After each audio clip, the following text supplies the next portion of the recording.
Всем привет! 3 октября 2021 года, Минская область, Пуховический район. Что мы на сегодня видим? Вот у меня осталось немножечко. Оставил несколько гроздей элеганта. Хотел посмотреть вообще, как он довисит. Вроде довисел, потому что вот эти грозди, они, кстати, были немножко еще не вызревшие пару недель назад. 2 недели меня здесь не было. А вот эти ливни, сами знаете, какие были. Ягода потрескалась. Что немаловажно, ягода не гниет. Она треснула и вот так и остановилась. Так что треск есть, даже у этой формы. Точнее, наверное, сорт это все-таки. Но некоторые вообще целенькие, хорошенькие. Так что выборочно потрескались, выборочно не потрескались. Некоторые, ну вот, эта гроздь совсем как-то не очень. Ну ничего, мне кажется, более-менее он выдержал по этому году. Лоза, кстати, посмотрите. Посмотрим по обозреванию лозы. Лоза вызревает хорошо. Отлично. Этот сорт меня радует в плане вызревания лозы, но в плане урожая, точнее в плане созревания ягод немножечко он все-таки более теплолюбив, я так подозреваю. Но каждый год дает урожай, и каждый год ягода созревает. Причем нагрузка на кустах есть, и лоза вызревает еще в процессе созревания ягод. Поэтому, по-моему, неплохо. Мускат Блау. Значит, ему 3-й год. У меня были здесь сигналки, вы видели мои видео. И смотрите, лоза вызревает и очень неплохо местами. А вот здесь что-то она совсем зеленючая. Вот получается на одном кусте. И по-разному себя ведет. Многие просили черенки. В общем, я, естественно, сначала выведу себе на урожай, чтобы у меня было, сформировать рукава. Все, что останется, конечно, порежу на черенки. И люди просили, конечно, я им передам это все дело, если будет, конечно. Но надеюсь, что будет. Юпитер. Юпитер вообще, по-моему, без проблем. Вот, кстати, тоже, вот смотрите. Лоза вон. Некоторые до верхушек, некоторые наполовину.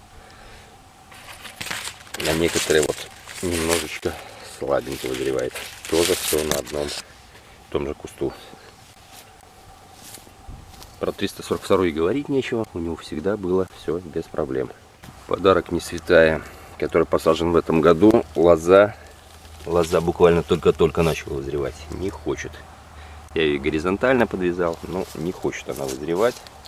Что поделаешь? Ну, посмотрим. Каталония. Каталония тоже капризничает. По цвету вроде бы лоза как бы вызревает. Ну, ей бы еще, наверное, недельки-2 тепла. Она бы по-любому вызрела. Но сейчас она холодная, как покойник. Вот лоза чувствуется, что не вызревшая все-таки. Неплохая форма, но я не знаю. С вызреванием лозы, конечно, засада. Говорили, что чуть-чуть лучше, чем у Аркадии. На самом деле похуже на порядок. Сейчас покажу Аркадию. Аркашка. Посмотрите, вызревание лозы какое у нее. Посмотрите, красота. 1,5 метра по-любому есть. Так что у меня уже лоза вызрела, чтобы в следующем году было на урожай. И заметьте, я оставил несколько гроздей. Но это так уже чисто по приколу. Она, конечно, давно готова. Я решил посмотреть, как она выдержит эти дожди. Она выдержала. Есть пару треснутых, но в большем, в целом нормально, ягода целая. И вот там еще пару гроздочек. Так, вот есть не очень. Кстати, у плодоножки в этом году она трескается. Вот с другой стороны еще пару гроздочек. Смотрите, есть вон треснутая. Муравьишки там бегают. В общем, штучек 5 треснутых, остальные живые. Хотя его давно надо было снять. Ну и вот еще одна. Кадрянка в этом году, как всегда, вызревает хреновенько. Ну, некоторые, кстати, некоторые побеги пошли вызревать. Без всяких танцев с бубнами. Но все равно так себе удовольствие. Короче, все равно это последний год у него. Очень радует меня в этом году Надежда ранняя.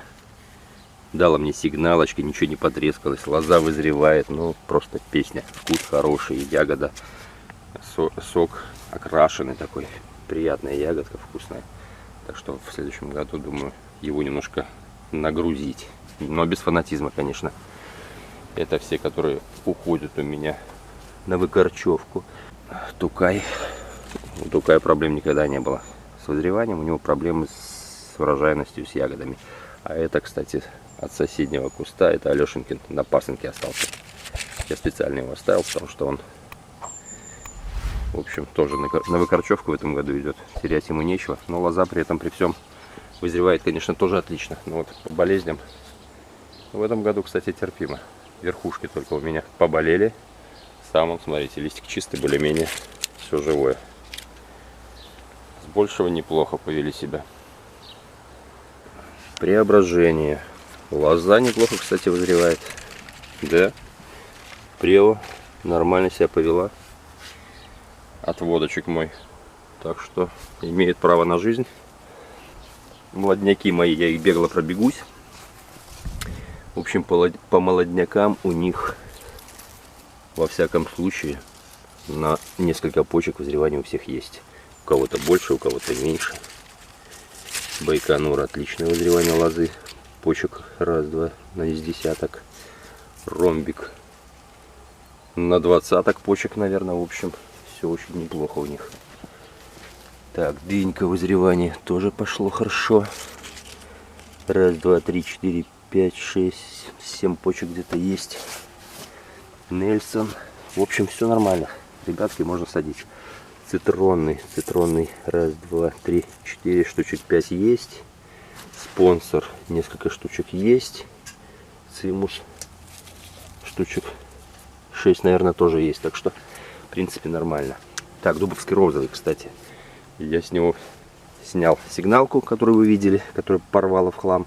И вот здесь у меня осталась ягодка, которая вообще зеленючая была. Но терять ей было нечего, оставил. Смотрите, что с ней стало.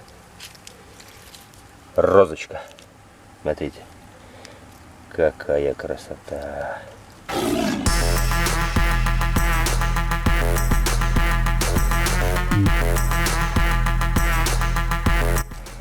Ёхарный бабай. Смотрите.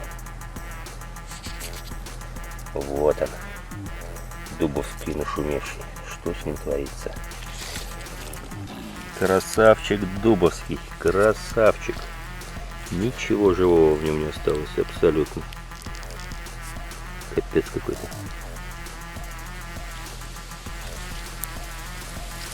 Лоза здесь у основания фиговенько вызревает. На рукавах вызревает хорошо. Так что я думаю, в любом случае что-то будет у меня на следующий год. Вот здесь фигово. А вот здесь с этой стороны нормально. Коричневая. Есть вызревание. Ну, посмотрим. Так, мои трехлеточки. Прима Украины вызревание. Ну, неплохо. Почек на 10 вызреваний есть в любом случае. Хочу все-таки урожай какой-то сигнальный получить от нее, пока не получал. Так, это у меня памяти учителя. Фиговенько вызревает лоза. Отвратительно. Не знаю, посмотрим. В общем, по трехлеткам, конечно, так себе ситуация. Я жахнул под корень им всем сернокислого калия по 60 грамм на 10 литров воды.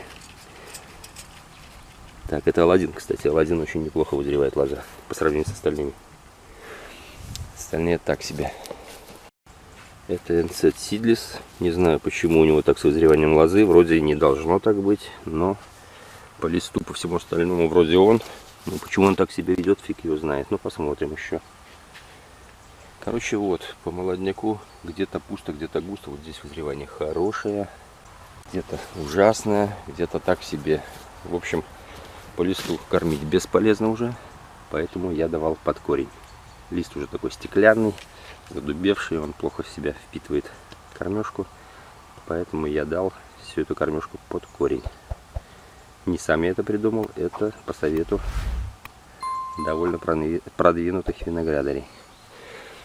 Я этим уже пользуюсь, ну, года, наверное, 4-5. Когда ужасное вызревание, вот я пользуюсь таким моментом. Было, конечно, холодно, и дождливо. Ну что поделаешь. Такой год у нас. Самбо. Вызревание лозы вообще отлично. Просто супер. Я, честно говоря, хотел от него избавляться, но он многим понравился, поэтому оставлю. И лора-флора рядом. Вызревание у него вообще без проблем. Первый урожайчик, точнее это второй сигнальный урожайчик на 3-й год был снят. Вот 4-й год, я думаю, он все-таки даст мне немножко побольше урожая. Да, вот этот сорт или форма, не знаю, кстати, я сильно не изучал. Отрада был подарен мне как отрада. Володя Устинов мне череночки подарил. Лоза, кстати, я вам скажу, ну, вызрела метра на 1,5 точно. Хотя первые годы она вызревать категорически вообще не хотела. Я уже думал подписать ей смертный приговор, но вроде бы и ягодка с мускатом, и розовенькая. В общем, посмотрим. Я такую ни разу не пробовал. Подарили, и хорошо. Было приятно. Так что будем наблюдать. В следующем году, я думаю, уже получить какой-то урожайчик с нее. Пора бы, потому что очень плохо шла. Это на 3-й год у меня 2 побега. На 4-й я буду с них что-то уже по несколько гроздей повешу, посмотрю. Я думаю, что-нибудь добуду с него. Атос. На несколько почек лоза вызрела, но не густо, если честно. Ну, вот здесь даже мощные лозяняки. Не знаю, почек по 5, наверное, вызрела. Кишмиш Велес вообще не хочет вызревать. Ну, вот здесь вот есть, кстати, несколько почечек. Ну, есть вызревание, есть. Но не так, как хотелось бы, конечно. Гелиос, кстати, он у меня вызревал вроде неплохо в этом году. Только вот 1 побежек неплохо вызревает. 2 не хотят категорически. В общем, все подкормлены. Посмотрим, что дальше из них будет. Главное, чтобы сейчас заморозков не было. Посмотрим. Ну вот, для особо проблемной Каталонии я вот сделал такое укрытие. В принципе, у меня видео есть, как я это делал. Можете посмотреть. Это прошлогоднее, позапрошлогоднее, хватает. Но в 2 словах, в принципе, могу объяснить. Взял лозу, которая у меня будет плодоношением в следующем году, и я ее уложил горизонтально. Все там 4 побега уложил и накрыл с подбондом. Ему будет теплее и от заморозка спасет. Поэтому вегетация немножко будет дольше. Будет запас немножко по вызреванию лозы. Так что вот так, народ, такая у меня ситуевенка. Поэтому пишите комментарии, как у вас ситуация обстоит, как у вас с вызреванием лозы, насколько все ужасно или прекрасно. Делитесь опытом, пишите комментарии. Все, кто не подписан, подписывайтесь. Всем удачи, пока.